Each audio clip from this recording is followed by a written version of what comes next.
Subscribe to our YouTube channel, follow us on Instagram, and join our Facebook community for epic weekly giveaways.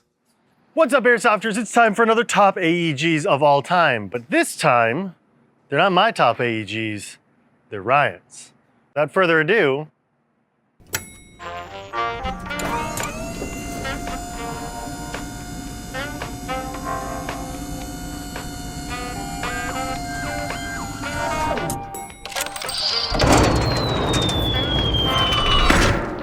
whoa! What's going on, guys? My name's Ryan. I've been working here at Evike.com for oh man, I think it's close to 8 years and stuff, but I work in the marketing department now. I'm going to tell you some of my top 5 AEGs that I personally think are the greatest of all time. But without further ado, let's just get into it and talk about my first pick, which is a very interesting one. So the first gun that I have is a big, beefy boy. That is the Tokyo Marui AA12.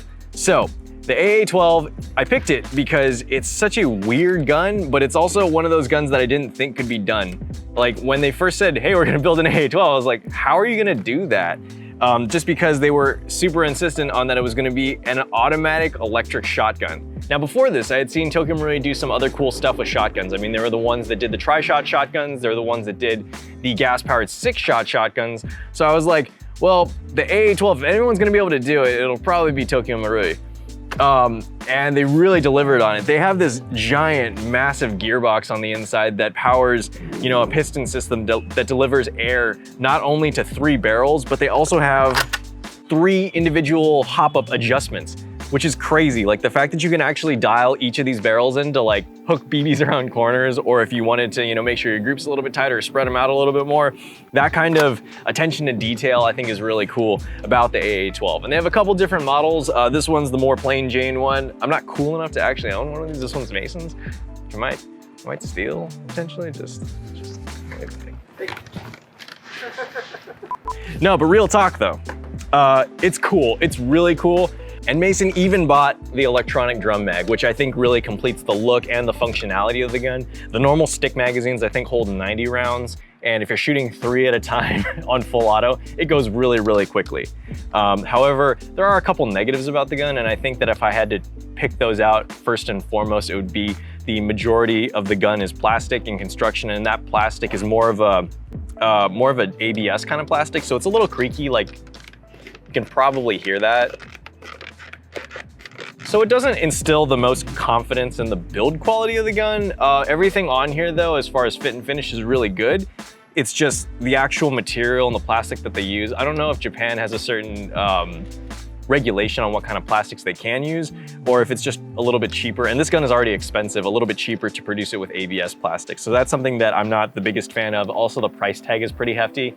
I think these are retailing somewhere around $400 to $500, not even including all the accessories and stuff. So that can get a little bit pricey. And it's also where do you use this too? A lot of indoor fields where shotguns would be very effective and this would be a monster, they're not gonna allow full auto. So even though the use case is a little bit niche, I like all of the thinking and the engineering that went into the gun to make sure that it performed like the original. And the original AA12 is really hard to get a hold of too. I think there's only been a handful of original AA12s out there, and then there's one company, I think, Sol Invictus Arms, that made a semi-auto civilian version recently, but even that's not very widely used. So in a world where everyone is clamoring and just constantly filling our comment section with, where's an M4? I don't want another M4. Why can't people develop another M4? I don't want to hear about M4s. The AA12 is definitely a gun that sets itself apart from its competitors, and it definitely proves that Tokyo Marui still knows how to make a cool new design in airsoft.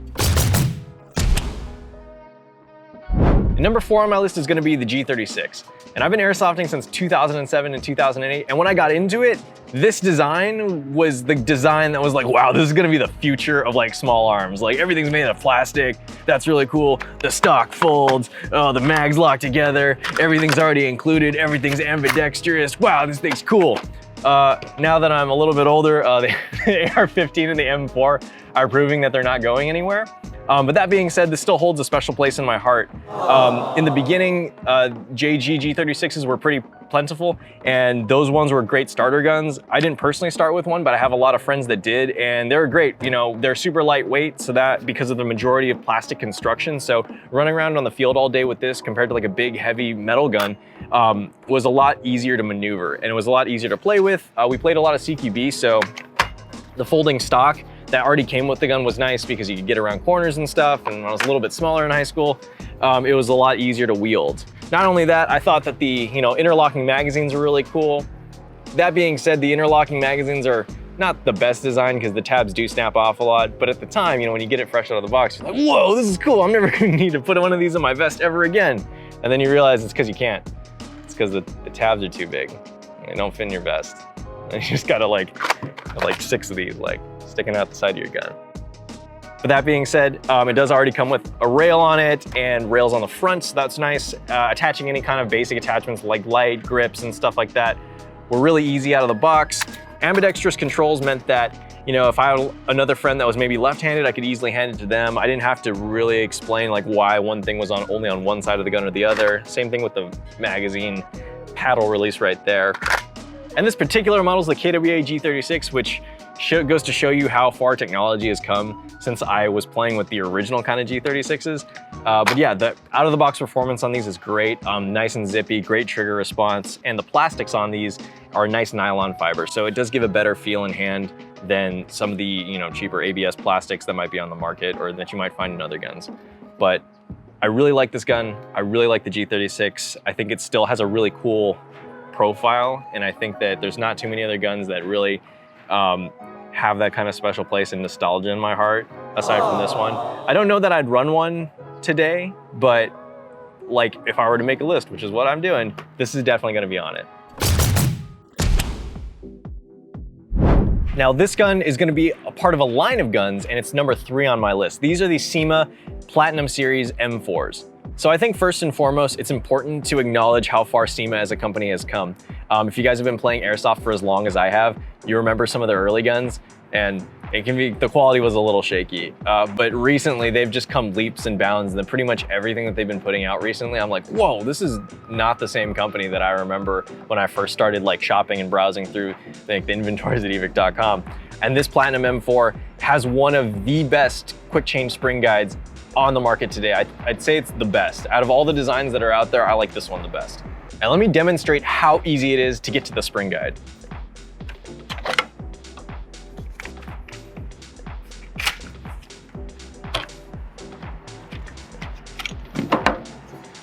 You don't even necessarily need to take off the stock. I'm just doing that to show you the buffer tube coming off.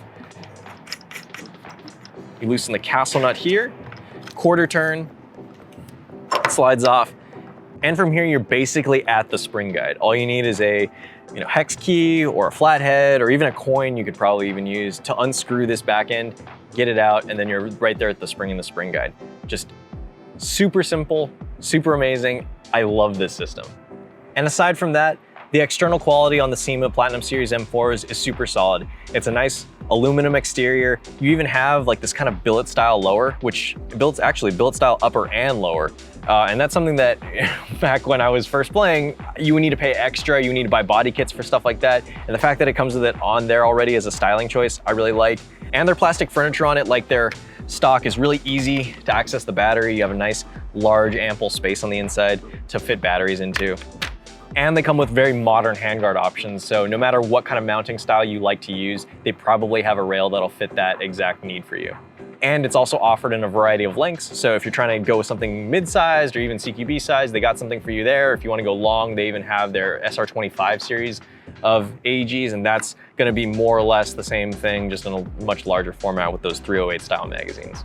And one more little detail that I like is it has a locking bolt. So you can really easily make hop-up adjustments, especially on the field when you need to fumble around with it. You don't need to hold the charging handle back while you're trying to make your adjustments. And once you're done, just let it snap closed. And the last 2 points kind of blend together for me. If you're an internals nerd like I am, when you get a new gun, you need to gut everything on the inside. You're just like, oh, this won't do, this won't do, this won't do. And you just end up spending probably way too much money taking apart your brand new gun and voiding your warranty. But SEMA already has a lot of really nice internal upgrades on this gun, like upgraded gears and a neodymium motor. We actually have a whole video on these guns already, so if you want to check that out, please go follow a link where we're going to annotate that.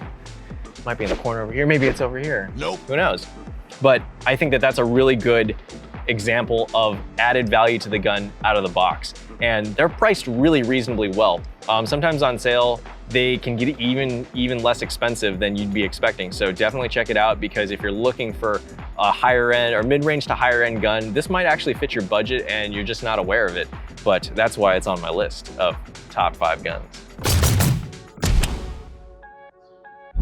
And number 2 on our list is gonna be one of the very few offerings from an actual real gun company that's producing airsoft products in-house. And that's gonna be the Sig Air McX Vertice. Now, I'll be the first to admit, when I first saw it, I wasn't very thrilled. I was kind of like, cool. It's like a little bit of Sig sprinkled onto an M4. Cool, everyone's doing that right now. Everyone's trying to get contracts. I don't care. Batteries in the front, that sucks.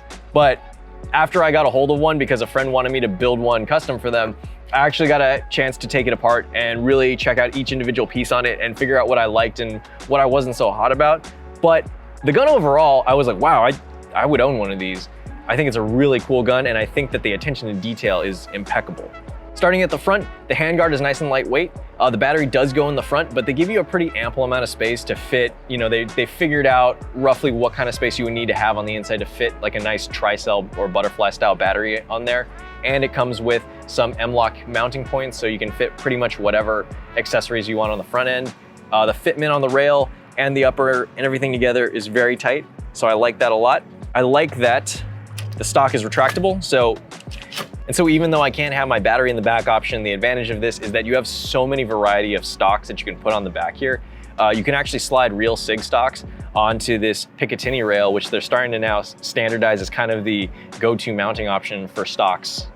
And after you remove a bolt in the back, the stock comes up and you can see that Picatinny section in the back. Now, the thing that I thought was really cool when I got this off was I was like, oh, that's a quick change spring guide. And they machined the Picatinny into the actual spring guide.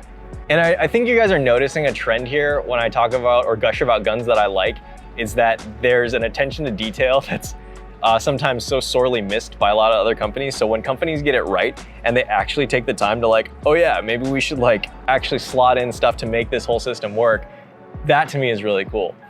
And maybe even easier than the SEMA QBS system, this one's very fast to get to. You only need this one key basically, and you're at the spring guide in the back there. You just need to be able to unkey it out with maybe another hex key, or you might be able to use a flathead for that. But again, very fast spring guide options for you there.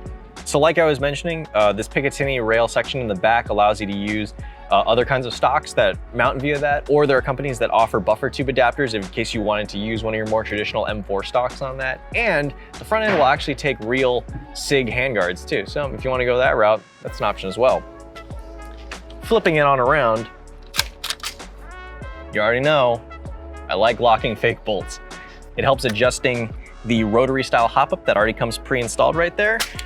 Nice solid feeling lock on the actual bolt stop. And ambidextrous controls here and here. And the internals, if you guys know that the internals are very solid on this as well. Probably a couple things that I'd swap out and change just because I can't stop tinkering with things. But overall, for a CQB gun especially, this nice 10 or so inch barrel with the retractable stock in the back, it makes for a very maneuverable package, great feeling. And it's a little bit different than your standard M4 in case you're bored of those, like so many people in our comment section are. So if you want to hear Matt talk about this gun in particular, we have a full review. It should be posted on our YouTube channel already. So go check it out. It's a pretty cool watch. I filmed some of it.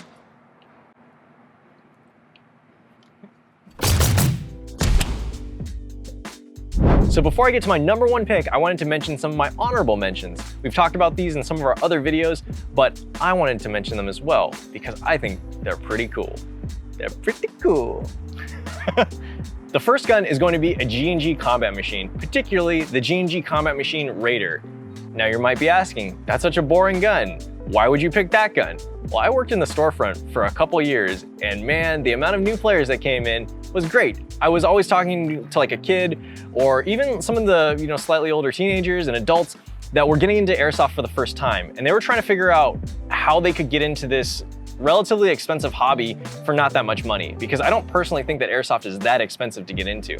But they would always hear from their friends like, oh, I got this cool gun, I got this cool thing, I got all these things that, you know, I need to have fun. And I'd be like, well, not really. You can get into it and have a nice reliable gun for about 150 US dollars.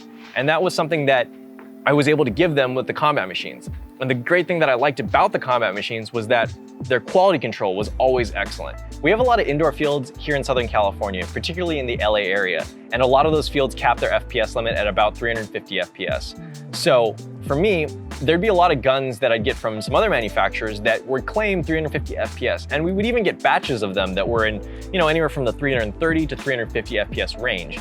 But when I sold it to the customer, if I didn't chrono test it first, because I was trusting what was on the listing, sometimes they'd come back and they'd be like, they wouldn't let me play with this gun. It was shooting 360, 370, 400 FPS. And that was something that made me feel really bad as a salesperson, because that's the last thing I want to send you off with, is something that you can't use and then you have to pay for a rental anyway. So the nice thing about the G&G Combat Machine series was that they actually had labels on each of the boxes for which kind of power they had. And they tested them at the factory to make sure that they fit those power regulations. So for me, 9 times out of 10, there were some outliers here and there like any company, but 9 times out of 10, I could sell someone a G&G Combat Machine and they would have the correct FPS displayed.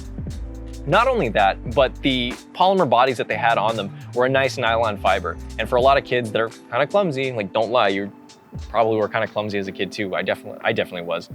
You'd bang them into walls, they'd trip on them, they'd fall on them with their, you know, full body weight.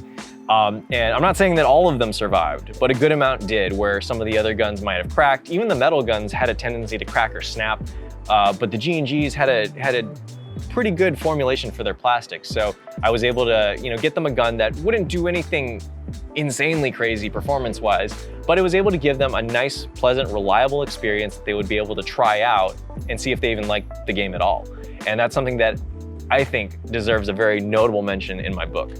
And my next honorable mention is going to be SEMA yet again for their AK series. Now, I talked about the M4s just personally because I like M4s better.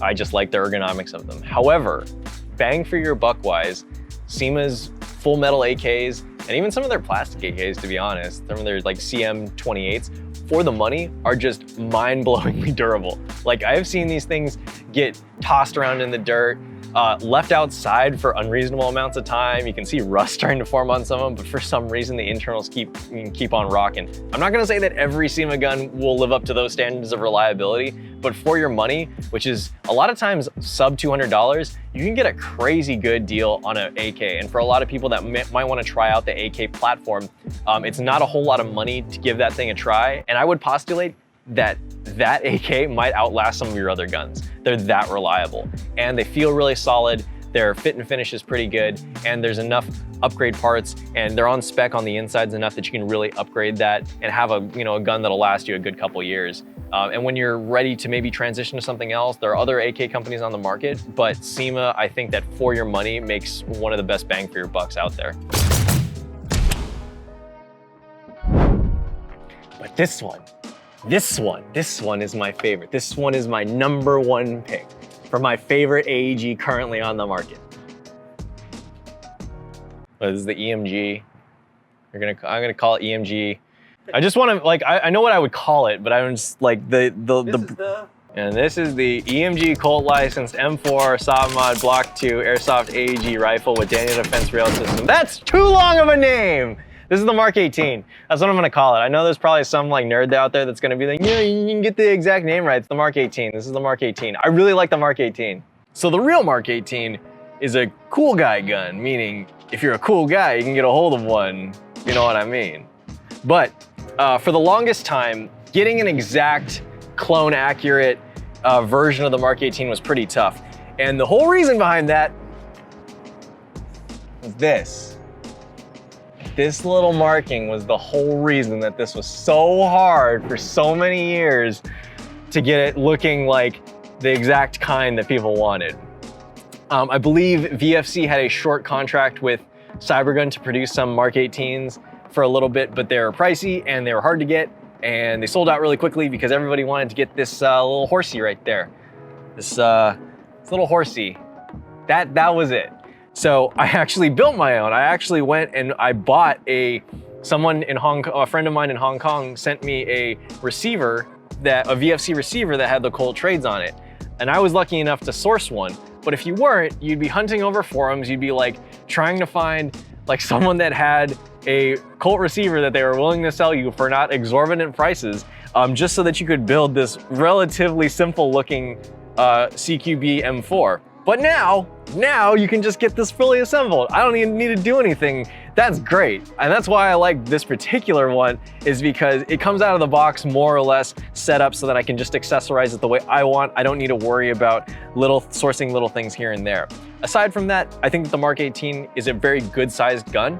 I think that the 10.3 inch barrel with this 9.5 inch Mark 18 rail is just enough real estate to really get any accessories that you want on it, but at the same time, it's not too unwieldy. So I do a lot of CQB play, and I do a lot of games, milsim games that require going in and out of buildings and stuff like that. Even having a 14.5 inch barrel can get kind of long. So for something like this, if I wanted that longer barrel, I would usually just attach a suppressor or something and run the inner barrel a little bit longer. But for the most part, this size is a pretty good size for most engagements of the ranges that I'm using them at. Not only that, but I think King Arms has really stepped up their external quality recently and their internal quality. So a lot of the little nitpicky things that I might not have been so much of a fan of before, they fixed in this one. It also has a quick change spring guide, which is nifty. Makes my life a lot easier. And if you're wondering, the bolt does lock back. I'm not gonna lock it back on this one because by this time you guys are probably tired of seeing that, but the bolt does lock back. I really like bolts that lock back. So guys, what did you think of this list? Did you like it? Did you hate it? Did you wish Matt were here and not this other guy that you don't know what he's doing here? Because I don't.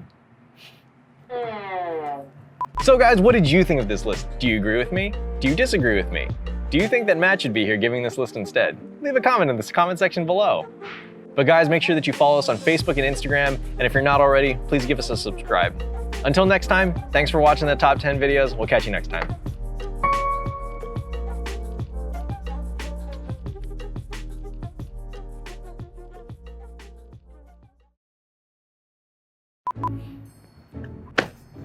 Whoa!